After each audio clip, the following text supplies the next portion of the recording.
아멘. 예, 오늘 은혜 받으실 말씀은 요한복음 1장 35절부터 51절까지의 말씀입니다. 우리 35절부터 우리 한 절 한 절씩 교독하고 나머지 절은 우리 합독하도록 하겠습니다. 제가 먼저 읽겠습니다.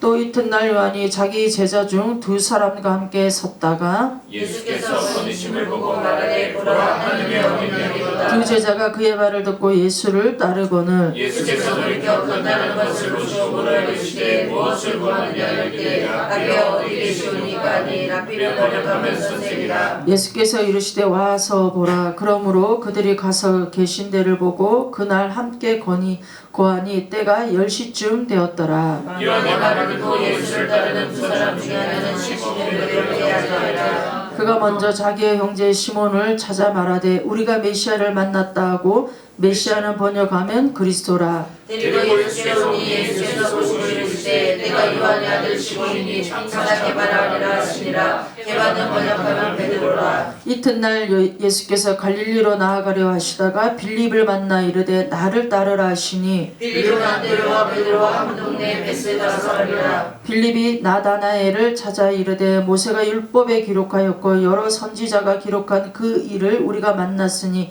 요셉의 아들 나사렛 예수이니라. 나다나엘이 이르되 나사렛에서 무슨 선한 것이 날 수 있느냐. 빌립이 이르되 와서 보라 하시니라. 예수께서 나다나엘이 자기에게 오는 것을 보시고 그를 가리켜 이르시되 보라 이는 참으로 이스라엘 사람이라 그 속에 간사한 것이 없도다. 나다나엘이 이르되 어떻게 나를 아시나이까. 예수께서 대답하여 이르시되 빌립이 너를 부르기 전에 내가 무화과 아래에 있을 때에 보았노라. 나다나엘이 대답하되 랍비여 당신은 하나님의 아들이시오 당신은 이스라엘의 임금이로소이다. 예수께서 대답하여 이르시되 내가 너를 무화과 나무 아래에서 보았다고 믿느냐. 이보다 더 큰 일을 보리라. 또 이르시되 진실로 진실로 너에게 이르노니 하늘이 열리고 하나님의 사자들이 인자 위에 오르락내리락 하는 것을 보리라 하시니라. 아멘. 예수님은 메시아 이스라엘의 왕이라는 제목으로 은혜를 나누겠습니다. 요한복음은 21장으로 구성이 되어져 있습니다. 요한복음의 총 주제는 예수님이 누구신가 라는 겁니다. 요한복음뿐만 아니라 신구약 전체가 예수님은 누구신가, 하나님이 보낸 자 그 아들 예수님은 누구신가, 이것이 총 주제이기도 합니다. 요한은 요한복음 1장을 열면서 예수님이 누구시냐면 하나님이시고 말씀이시고 또 은혜와 진리가 충만하시고 또 빛이시라고 그렇게 말씀하고 있습니다. 오늘 본문의 제자들은 예수님을 메시아이시고 이스라엘의 왕이시다라고도 고백하는 것을 볼 수가 있습니다. 51절에도 보면 예수님 자신 스스로가 나는 사람의 아들이다 라고도 말씀하기도 하고 계시죠. 우리가 지난 시간에도 나누었던 것처럼 요한복음 1장 29절에 보면 세상 죄를 지고 가는 하나님의 어린 양이로다 라고 이렇게 침례 요한이 예수님을 향하여 말씀하시는 것을 우리가 또한 나누었습니다. 세상 죄를 지고 가는 하나님의 어린 양, 그러니까 그냥 일반적인 어린 양이 아니라 하나님의 어린 양이라는 이런 의미는 사람의 행위가 아무리 깨끗하고 선해도 구원은 받을 수 없는 것입니다. 오직 예수님을 바라볼 때, 하나님이 보내신 그 어린 양의 피를 믿을 때에 우리는 구원을 받을 수 있게 되어지는 줄을 믿습니다. 구원은 종교적인 열심하고는 전혀 상관이 없습니다. 많은 사람들이 종교적인 내가 열심을 가지고 있으면 어떻게 구원을 받는다라고 생각을 할 수가 있겠지만 절대 구원은 그런 것이 아닙니다. 반드시 하나님이 보내신 자, 바로 독생자 예수 그리스도를 믿어야지만 구원을 받게 되어지는 줄을 믿습니다. 예수님만을 믿고 그분을 바라볼 때 모든 우리의 죄를 속량하신 바로 그 속량함이 구원을 받게 하고 또 그것이 바로 우리에게 주신 하나님의 은혜임을 침례 요한도 말씀하고 있습니다.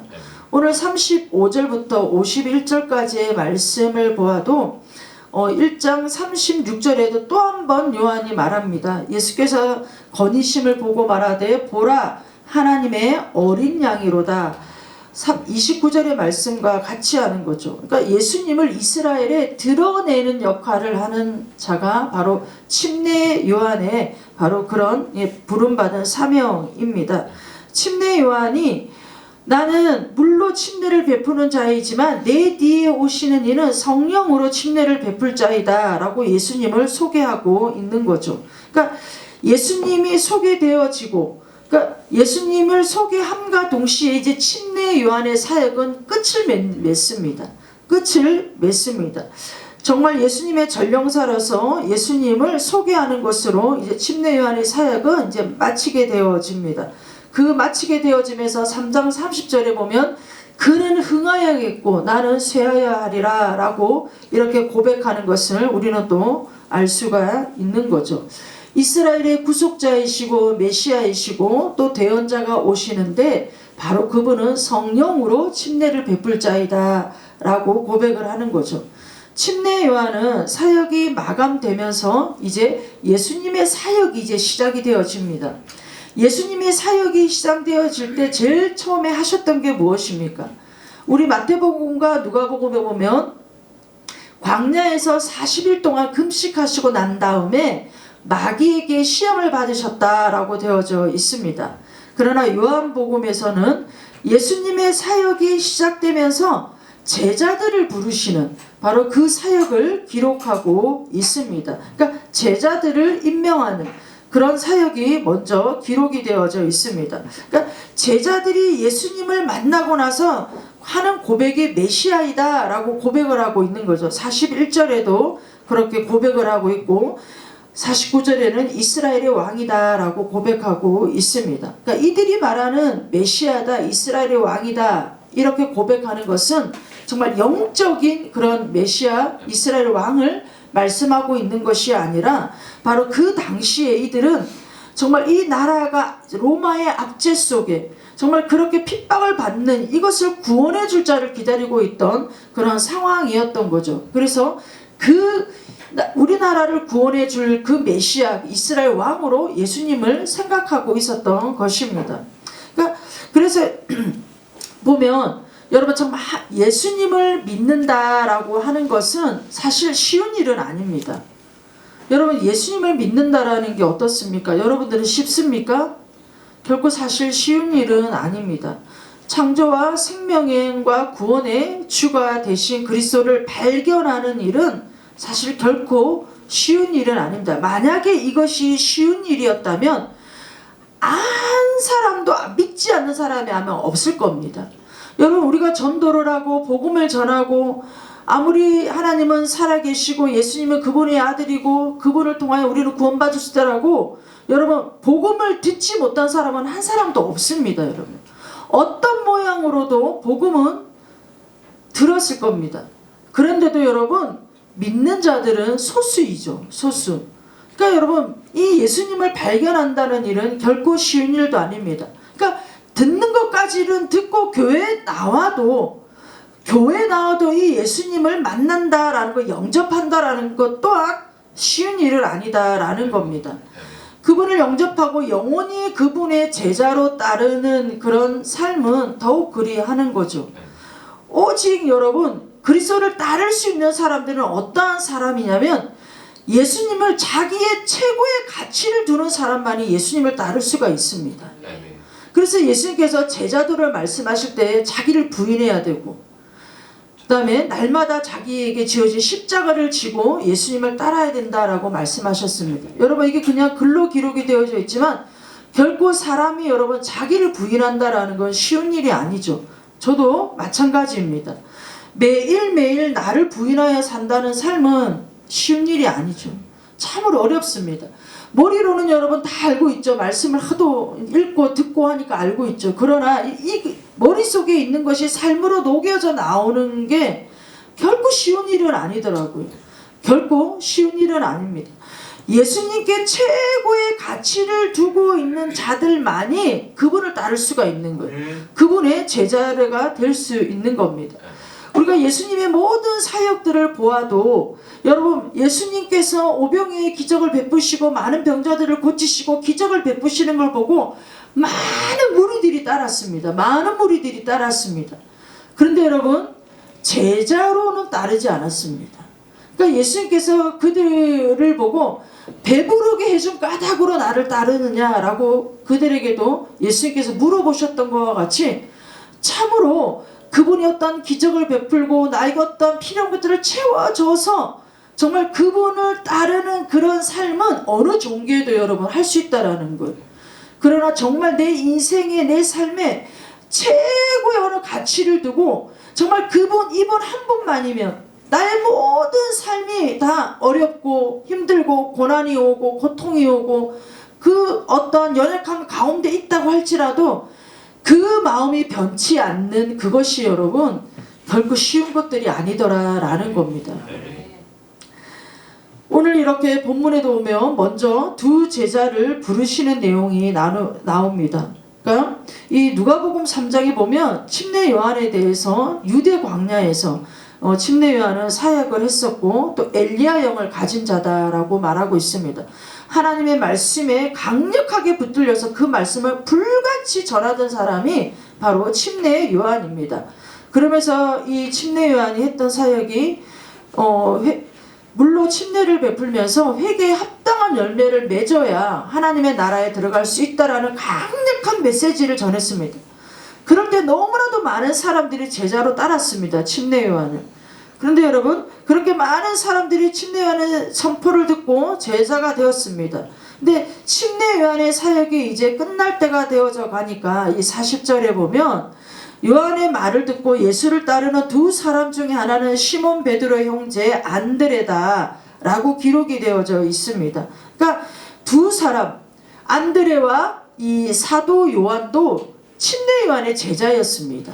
침례 요한의 제자였습니다. 여기에 안드레만 나오고 따르는 두 사람 중 하나는 사도 요한이 자기 자신을 드러내진 않았지만 이 많은 이 견해들, 이 학설들을 보면 다 사도 요한이라고 말하고 있습니다. 그러니까 안드레와 사도 요한도 침례 요한의 제자였습니다. 그러니까 이 안드레가 예수님을 만나고 나서 가장 먼저 41절에 보면 그가 먼저 자기 형제 시몬을 찾아 말하되 우리가 메시아를 만났다 하고 메시아는 번역하면 그리스도라라고 말합니다. 그러니까 안드레는 자기 형제에게 가서 예수님을 소개한 거죠. 안드레의 형제가 바로 베드로입니다, 여러분. 사도 요한의 형제는 야고보입니다. 야고보입니다. 그러니까 여러분 그렇게 침례 요한이 자기의 사역이 끝날 때 되어서 자기의 제자를 예수님께 보냈다. 여러분 이거는 결코 사실 쉬운 일이 아닙니다. 그러니까 침례 요한이 3장 30절에 그가 흥하여야 하겠고 내가 쇠하여야 하리라는 그 말씀 그대로 이 삶을 사는 거예요.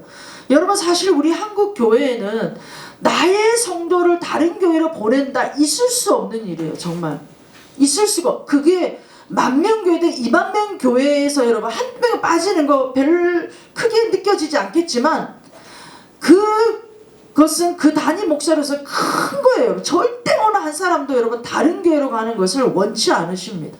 작은 교회도 마찬가지예요. 작은 교회도 내 성도 한 사람이 다른 교회로 간다 이거 용납할 수가 없는 거예요. 근데 여러분 침례 요한은 자기의 제자임에도 불구하고 예수님께로 그 제자를 보내는 것 참으로 대단하다라고 생각을 합니다. 그러니까 38절에 보면 이 사람 요한의 제자들이 와서 이제 예수님께 이제 묻는 장면이 나옵니다. 먼저 예수님께서 그들에게 38절에 보면 무엇을 구하느냐라고 묻습니다. 그러니까 이게 무엇을 구하느냐 이 말씀은 궁극적으로 너희들이 찾는 것이 무엇이냐라는 말씀으로도 해석이 되어집니다. 그러니까 여러분 인간들이 궁극적으로 구하고 찾는 게 무엇일까요, 여러분? 인간들이 궁극적으로 여러분 적극적으로 찾고 구해야 될 것이 무엇이냐면 여러분 구원이에요. 구원입니다, 여러분. 그러니까 무엇을 구하느냐, 이 구하느냐를 헬라어로 번역하면 제테이테라는 뜻이 되어지는데 찾고 찾는다라는 뜻이에요. 찾고 찾는다는 뜻입니다. 그러니까 인간이 찾고 찾아야 될 것이 무엇이냐면 구원이라는 거예요. 구원. 정말 내 영혼의 안식처. 내가 정말 이 세상을 살아가면서 천하보다도 귀하게 여기는 그 영혼의 구원을 놓고 우리는 정말 찾고 찾는 자들이 되어져야 될 줄을 믿습니다. 그 다음에 여러분 이들이 그 말씀을 듣고 랍비여 선생님 어디에 거하십니까? 아니 무엇을 찾느냐라고 무엇을 구하느냐고 물으면 저희들은 이것들을 구합니다 라고 해야 되는데 전혀 다른 대답을 하는 것처럼 어디에 거하시냐고 묻고 있는 거죠. 그러니까 여러분 그러니까 어디에 거하십니까? 라는 이 내용은 유대인들의 대화 내용의 그런 요법이에요. 대화하는 그런 방법이에요.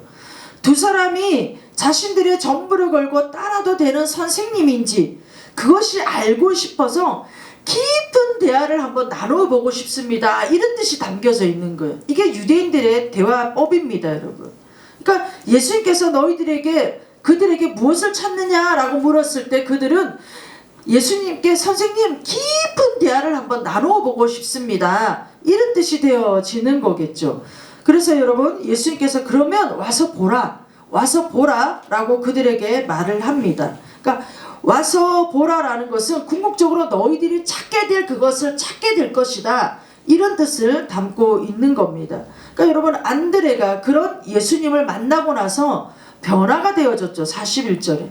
자기 형제 베드로에게 메시아를 만났다라고 말하고 나서 메시아를 형제에게 소개하는 바로 그런 내용들이 담겨져 있습니다. 메시아는 우리가 잘 아는 것처럼 여러분 기름 부음을 받은 자 그리스도.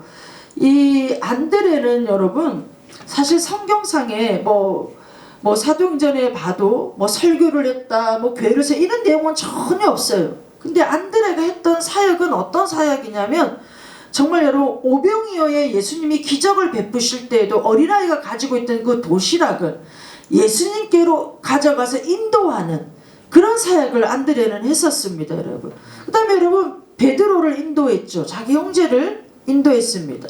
그 다음에 여러분 12장에 보면 믿지 않은 이방인 그리스인들을 또 예수님께로 인도하는 이런 일들을 했습니다. 그래서 안드레를 이 사람들은 정말 이 복음의 전도자다, 최초의 복음의 전도자다라고도 말을 하기도 합니다. 그러니까 자기 형제 베드로에게 메시아를 만났다라고 이제 그렇게 소개를 하면서 40절에 보면 요한의 말을 듣고 예수를 따르는 두 사람 중 하나는 시몬 베드로 형제 안드레라. 그가 먼저 자기 형제 시몬을 찾아 말하되 우리가 메시아를 만났다 하고 메시아는 번역하면 그리스도라. 데리고 예수께로 오니 예수께서 보시고 이르시되 내가 요한의 아들 시몬이니 장차 게바라 하리라 하시니라. 게바는 번역하면 베드로다. 그러니까 이 사람의 이름은 시몬인 거예요. 시몬 베드로인데 시몬은 여러분 어디에서 나온 이름의 뜻이냐면 우리 12지파 중에 시몬 바로 그 뜻을 나타냅니다, 여러분. 그러니까 시몬은 야곱의 12아들 중에 어떠한 아들이냐면 과격하고 성미가 굉장히 급한 그런 이 아들이었습니다. 근데 베드로도 여러분 성미가 급하고 과격한 그런 사람이었는데 예수님은 그의 현재의 모습을 말씀하시는 게 아니라 미래의 모습을 말씀하시는 거예요. 네가 장차 시몬이 아니라 게바가 될 것이다 말씀하고 있는 거죠. 그러니까 게바는 여러분 아람어로 말하면 돌이란 뜻입니다. 돌이란 뜻입니다. 근데 여러분 이 돌이 되겠다라는 이 베드로가 점점 무엇이 되죠? 반석이 되죠.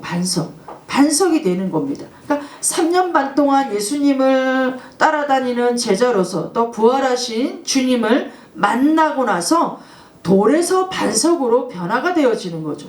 돌에서 반석으로 변화가 되어집니다. 그러니까 이처럼 여러분 정말 예수님을 만나게 되어지면 사람은 변화가 되어지게 되어 있습니다.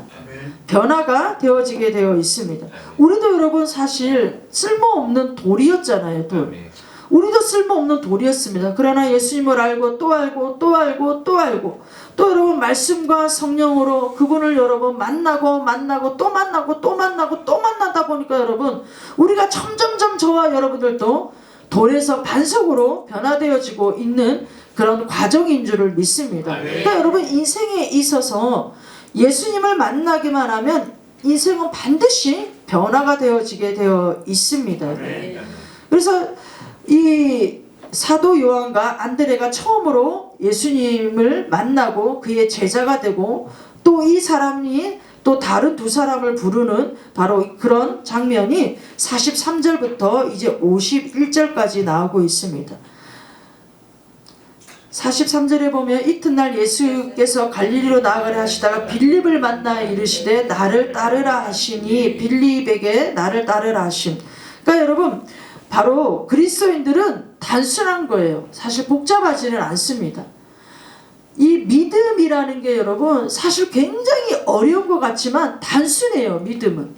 그러니까 예수님이 하시는 말씀을 따르기만 하면 되는 거예요. 믿음이라는 게. 막 복잡하게 머리로 생각하는 그런 게 아니라는 겁니다. 그러니까 예수님이 나를 따르라 하셨으면 그냥 따르는 거예요. 이게 아주 단순한 게 여러분 주님을 따르는 자들이 그리스도인들이잖아요. 이 그리스도인들은 단순한 자들입니다. 여러분. 그러니까 빌립이 그 주님이 나를 따르라는 말씀을 듣고 빌립은 안드레와 베드로와 같은 동네의 사람들이었어요. 그 말씀을 듣고 빌립이 자기 친구 나다나엘에게 찾아가는 거예요. 나다나엘에게 가서 예수님을 소개합니다. 그게 45절에 나오는데 빌립이 나다나엘을 찾아 이르되 모세가 율법에 기록하였고 여러 선지자가 기록한 그 일을 우리가 만났으니 요셉의 아들 나사렛 예수니라. 이 말을 듣고 여러분 모세의 율법에 기록되었다라고 한 것은 신명기 19장의 내용을 인용한 겁니다. 주 너희 하나님께서 대언자를 일으키시겠다고 기록이 되어져 있고 반드시 그 대언자의 말을 들어라 라고 신명기 19장에 그렇게 기록이 되어져 있습니다. 그러니까 대언자라고 하면 여러분 우리가 이사야, 예레미야, 에스겔에서부터 말라기까지 바로 예수님의 이야기들로 가득 그 성경에는 기록이 되어져 있습니다. 그러니까 대언자들이 기록해내온 그 성경의 예언을 너희는 들어라 라고 기록이 되어져 있는 거죠. 그러니까 요셉의 아들 나사렛 예수님이시다. 그 대언자가 바로 이제 그렇게 말을 합니다. 그 말을 듣고 나서 나다네일이 하는 소리가 이렇게 볼품없는 도시, 이렇게 아무것도 내실 것 없는 나사렛에서 어떤 그런 대언자가 날 수 있겠느냐. 나사렛에서는 선한 것이 날 수가 없다. 대언자가 나올 수가 없다라고 빌립 친구에게 그렇게 말을 합니다. 그럴 때 빌립이 와서 보라 라고 나다나엘에게 말을 합니다. 그러니까 47절에 그 말을 듣고 이제 나다나엘이 이제 나옵니다. 그랬더니 예수님께서 나다나엘이 자기에게 오는 것을 보고 그를 가리켜 이르시되 보라 이는 참으로 이스라엘 사람이라 그 속에는 간사한 것이 없도다. 그러니까 이스라엘이라는 여러분 이런 이름이 처음으로 등장한 곳이 우리 창세기 32장인 건 다 아시죠? 왜냐하면 야곱이 야복강에서 천사와 씨름하고 나서 하나님께서 야곱이라는 이름 대신에 이스라엘이라는 이름으로 바꾸어 주셨습니다. 여러분. 그러니까 여러분 야곱이 어떤 사람입니까? 야곱은 여러분 간사한 사람의 여러분 간사한 사람을 나타낼 때 야곱을 꼽습니다. 아버지를 속이고 형을 속이고 그래서 간사한 사람. 그러니까 이 간사하다라는 뜻은 뭐냐면 속임수가 능하다는 뜻입니다. 속임수가 능하고 겉과 속이 다른 것을 간사하다라고 말합니다. 우리가 이것을 쉽게 말하자면 위선자라는 뜻이에요. 위선자라는 뜻이 있습니다.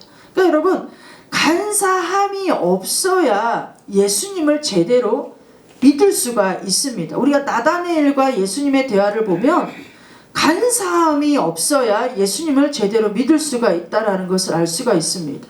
그러니까 예수님께서 나다나엘의 무엇을 보셨냐면 그 속에 간사함이 없다고 했어요. 그러니까 겉과 속이 똑같다라는 거예요.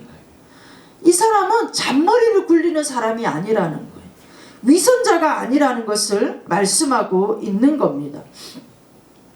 그러니까 48절에 나다네엘이 이르되 어떻게 나를 아시나이까? 내 속에 간사함이 없다라는 것을 어떻게 아시냐고 예수님께 물어보고 있는 거죠. 그러니까 예수님께서 대답하여 이르시되 빌립이 너를 부르기 전에 내가 무화과 나무 아래 있을 때에 보았다 라고 말씀하고 있습니다. 그러니까 무화과 나무는 여러분 유대 민족의 상징이 되어지는 나무입니다. 당시에 이 시대는 여러분 랍비들이 무화과 나무 잎이 굉장히 크기 때문에 그 그늘에 앉아서 율법을 읽기도 하고 그 율법을 묵상하기도 하고 기도하는 그런 자리들이었어요. 그러니까 여러분 나다네엘이 무화과 나무 아래에 있었다라는 것은 뭡니까 여러분? 율법을 읽고 있었고 그 율법을 묵상하고 있었고 기도하고 있던 사람이었다라는 것을 말하고 있는 겁니다 여러분.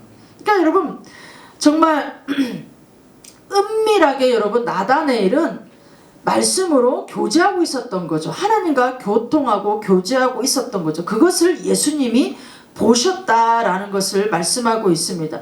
그러니까 나다네엘이 내가 무화과 나무 아래 말씀을 묵상하며 간절히 하나님 앞에 기도하고 있는 것을 주님이 아셨다라는 그 한마디에 나다네엘은 예수님을 따르기로 결정을 하는 것이죠 여러분. 그러니까 여러분 이것은 바로 전지전능하신 하나님께서 밖에 모르는데 사실 여러분 우리가 무엇을 하는지 어떤 생각을 하는지 그건 여러분 하나님밖에 모를 때가 많잖아요.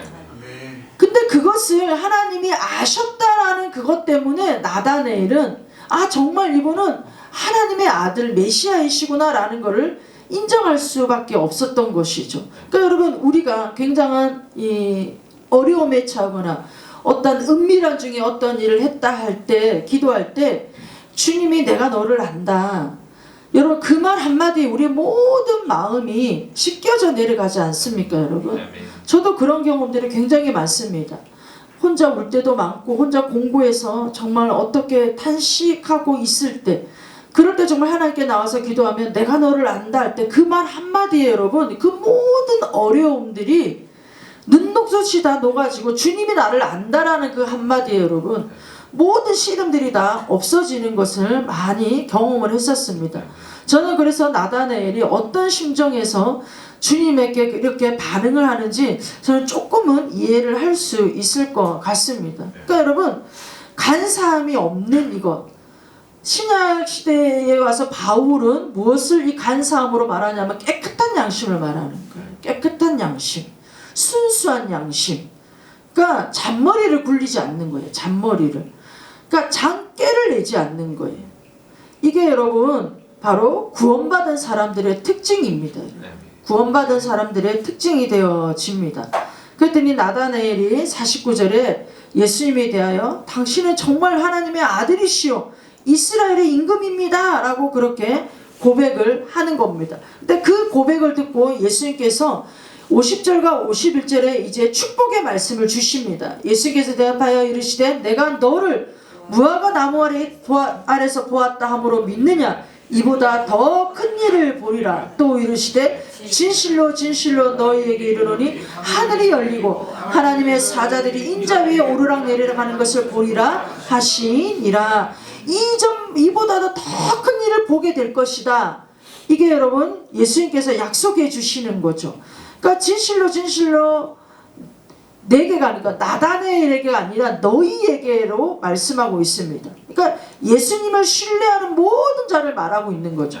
그건 여러분 나다네엘뿐만 아니라 베드로, 안드레, 요한 뿐만 아니라 저와 여러분들도 해당되는 겁니다. 저와 여러분들도 해당되어집니다. 우리가 또 여기서 한번 생각해 볼 것은 하늘이 열리고 하나님의 사자들이 인자 위에 오르락내리락 하는 것을 보리라. 우리 어디서 이거 많이 본 내용인 것 같지 않습니까 여러분? 맞습니다. 창세기 28장에 형 에스의 눈을 피하여서 바단 아람으로 도망가던 그때에 루소라는 곳에 거하면서 너무 피곤한 나머지 이제 잠을 자는 거죠. 여러분 사람이 웬만큼 피곤하지 않으면 돌을 베개 삼지를 못합니다 여러분. 돌을 베개 삼을 정도면 너무너무 긴장했었고 피곤했었고 그랬다라는 거죠. 그러니까 돌을 베개 삼고 자고 있다가 이제 본 것이죠 여러분.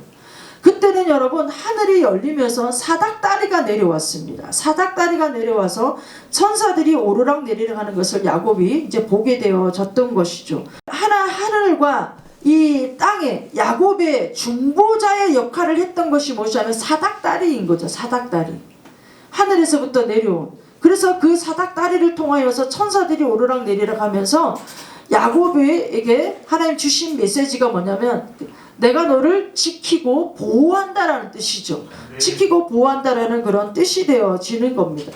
근데 여러분 이 나다넬 시대에는 지금 이 예수님과 대화하던 나다넬 이 시대는 어떤 시대냐면 나라가 없는 식민지 시대이잖아요. 나라 없는 식민지 시대입니다. 그러니까 아무런 소망이 없는 그런 시대였던 거죠. 그러니까 하나님을 믿는다라고 하는 그때의 종교인들, 바리새인들, 사두개인들, 헤롯 당원들 이들은 여러분 다 보니까 위선적인 거예요.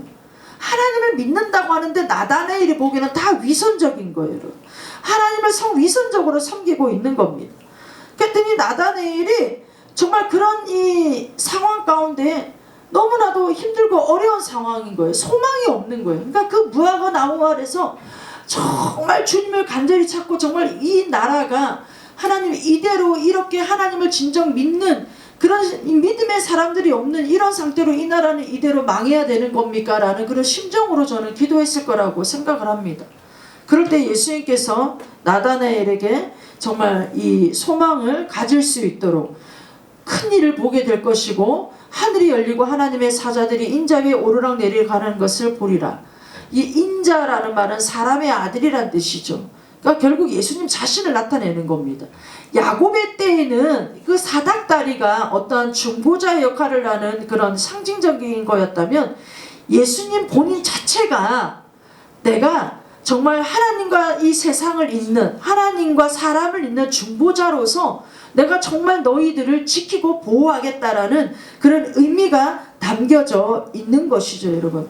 그래서 여러분 히브리서 보면 예수님은 우리의 영원한 대제사장이시기도 하지만 중보자이시기도 한다라고 말씀하셨습니다. 오늘날 여러분 저와 하나님 사이를 이어주고 계시는 분은 바로 예수님이십니다.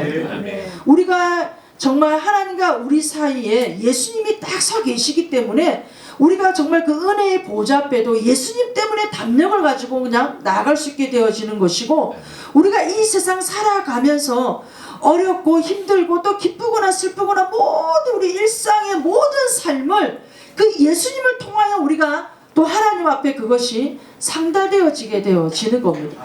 그래서 여러분 우리가 기도할 때도 마지막에 예수님의 이름으로 기도하였습니다 라고 하는 그 기도가 예수님이 여러분 하나님과 우리 사이를 이어주시는 분이라는 것을 우리가 고백하고 있는 거죠. 그러니까 하나님께서는 또 우리의 그런 모든 기도를 예수님 때문에 응답해 주시는 거예요. 우리가 요한복음에도 보면 내 이름으로 무엇이든지 구하면 그대로 시행하신다고 되어져 있거든요. 그러니까 지금까지 너희가 아무것도 구하지 않았으나 내 이름으로 구하면 그대로 시행하시겠댔어요. 그러니까 우리가 잘나서 우리가 똑똑해서 우리가 뭐 기도를 많이 해서 하나님이 우리에게 응답하시는 게 아니라는 거예요. 예수님이 우리에게 딱 중보자 역할을 하시기 때문에 우리의 모든 기도를 듣고 예수님의 그 기도를 하나님 보좌 앞에 올려드리기 때문에 그 기도를 듣고 하나님이 예수님을 통하여 우리에게 응답으로 내려주시는 겁니다. 그래서 여러분 정말 우리가 이렇게 하나님을 믿고 섬길 수 있는 은혜도 은혜와 진리가 충만하신 그 예수님께서 우리에게 은혜를 주시고 진리를 알 수 있도록 예수님께서 길을 열어주셨기 때문에 우리가 오늘도 진리의 말씀들을 나누고 은혜를 받고 있는 줄을 믿습니다. 그래서 우리의 인생의 정말 최고의 가치는 바로 주님입니다. 예수님이십니다. 예수님이십니다. 그 예수님을 최고의 가치로 두는 자는 여러분 간사할 수가 없죠. 잔머리를 굴릴 수가 없는 거죠. 위선적일 수가 없는 거죠. 그러니까 이런 믿음의 사람은 결코 하나님은 고아와 같이 버려두지 아니하시고 세상 끝날까지 우리와 함께 하시는 정말 좋으신 우리의 주님이신 줄을 믿습니다.